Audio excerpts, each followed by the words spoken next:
یہ وقت ہے 1939 کا، جب دوسری جنگ عظیم سر پر کھڑی تھی۔ ان دنوں دو لوگ جن کا نام لیو سیزلارڈ اور یوجین وگنر تھا، انہوں نے ایک شخص کو قائل کرنا شروع کیا کہ وہ امریکی صدر کو خط لکھے اور یہ بتائے کہ جرمنی ایک خفیہ نیوکلیئر منصوبے پر کام کر رہا ہے۔ جس شخص کو یہ لوگ قائل کر رہے تھے اس کا نام تھا البرٹ آئنسٹائن۔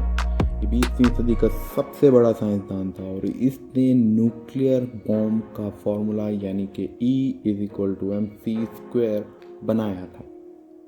اسی فارمولے کے تحت امریکی سائنسدانوں نے ایٹم بم تیار کیا اور یہ وہ منصوبہ تھا جس میں دنیا کا سب سے پہلا ایٹم بم بنایا گیا۔ اس منصوبے کو آج ہم مینہٹن پروجیکٹ کے نام سے جانتے ہیں۔ مینہٹن پروجیکٹ ایک خفیہ منصوبے کا نام ہے۔ دوسری جنگ عظیم کے دوران امریکہ، برطانیہ اور کینیڈا اس منصوبے پر کام کر رہے تھے۔ اس منصوبے کا مقصد تھا نیوکلیئر ٹیکنالوجی سے ایٹم بم کو بنانا۔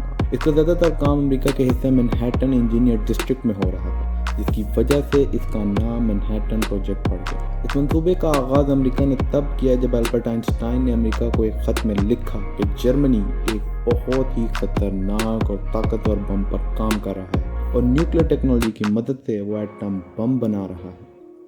یہ کام شروع ہوا 1939 میں، جب امریکی صدر فرینکلن روزویلٹ کو امریکہ کے خفیہ اداروں نے بھی بتایا کہ جرمنی نیوکلیئر ہتھیاروں پر کام کر رہا ہے۔ تب امریکہ نے اس منصوبے کو خفیہ طور پر شروع کر دیا۔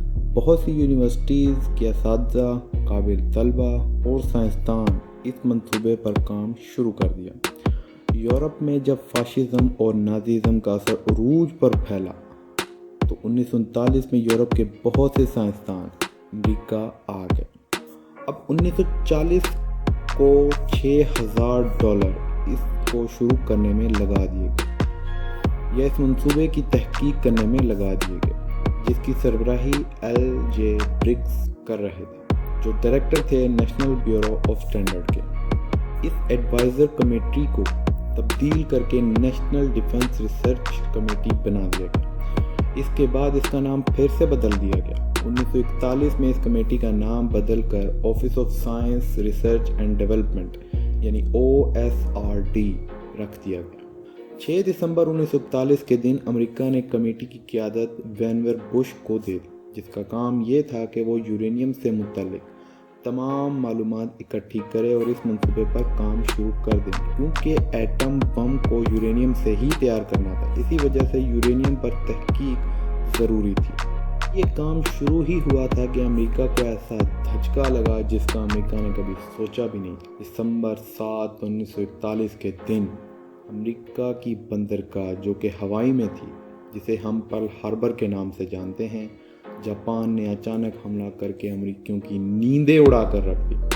یہ حملہ جاپان نے امریکہ پر اس لیے کیا تھا کیونکہ امریکہ نے جاپان کو تیل کی سپلائی بند کر دی تھی، جس کے جواب میں امریکہ کو جاپان کا یہ رد عمل دیکھنا پڑا۔